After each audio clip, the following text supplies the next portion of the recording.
Assalamualaikum warahmatullahi wabarakatuh. Halo semua, saya Alexander Jonathan dari Universitas Sriwijaya. Di sini saya akan menjelaskan mengenai risk management, dan pada kali ini saya akan melakukan manajemen risiko di kamar kos saya.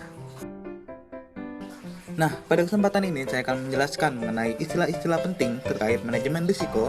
Kemudian saya akan melakukan identifikasi risiko di kamar kos saya dan melakukan penilaian risiko serta merencanakan pengendalian risikonya.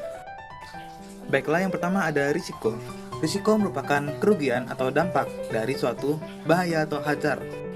Lalu, manajemen risiko merupakan sebuah kegiatan pengelolaan dari risiko. Nah, lalu apa dan bagaimana identifikasi penilaian risiko dan pengendalian risiko itu? Nah, yang pertama itu ada identifikasi hazard atau identifikasi bahaya. Nah, yang kedua yaitu penilaian risiko. Nah, untuk penilaian risiko ini kita dapat menggunakan sebuah matriks penilaian risiko. Nah, yang ketiga yaitu pengendalian risiko. Nah, untuk melakukan pengendalian risiko dapat menggunakan segitiga hierarki of control. Nah, yang pertama kita akan melakukan identifikasi. Nah, untuk identifikasi ini kita akan mengidentifikasi hazard fisik, kimia, biologi, ergonomi, dan psikososial.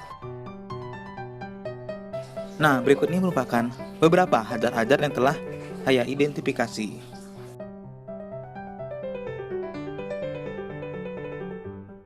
Oke, setelah kita melakukan identifikasi risiko, maka kita sekarang bisa melakukan penilaian risiko dan pengendalian dari risiko.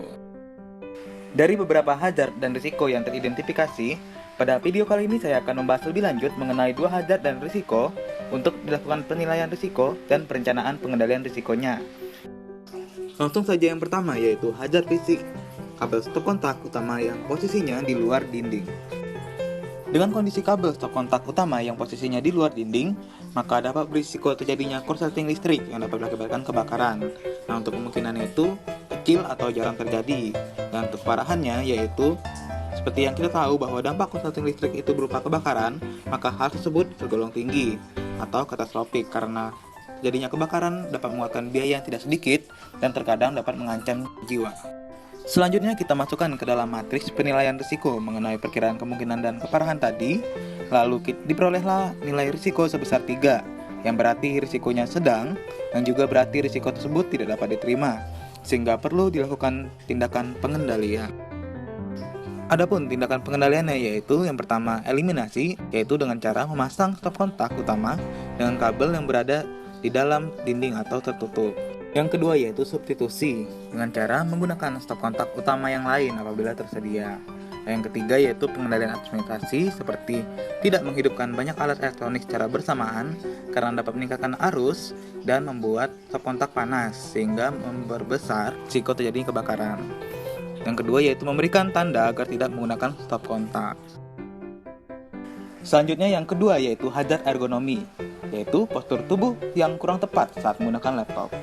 Seperti pada gambar di samping dapat diketahui ciri-cirinya yaitu postur tubuh yang bungkuk saat menggunakan laptop. Kemudian yang kedua yaitu tidak menjaga jarak pandang mata terhadap laptop sebanyak minimal 30 cm. Dengan kondisi tubuh yang kurang tepat saat menggunakan laptop, maka dapat berisiko mudah mengalami kelelahan dan dalam jangka waktu panjang dapat mengalami gangguan muskuloskeletal, perubahan posisi tulang belakang, dan juga gangguan penglihatan. Untuk kemungkinan dapat digolongkan menjadi sering terjadi, dan untuk keparahan tergolong risiko sedang hingga berat namun tidak mengalami kematian, atau kita bisa sebut sebagai risiko kritis atau kritikal. Selanjutnya kita masukkan estimasi kemungkinan dan keparahan tadi. Maka dengan kemungkinan sering dan keparahan kritis, maka dapat diketahui bahwa risikonya yaitu tergolong risiko serius dengan skor 4, yang berarti juga bahwa risiko tersebut tidak dapat diterima dan harus segera dilakukan tindakan pengendalian. Adapun beberapa tindakan pengendalian yang dapat dilakukan yaitu yang pertama, substitusi, yaitu mengganti meja lipat dengan meja belajar yang lebih ergonomis. Yang kedua yaitu pengendalian administrasi, yaitu menerapkan postur tubuh yang ergonomis selama menggunakan laptop.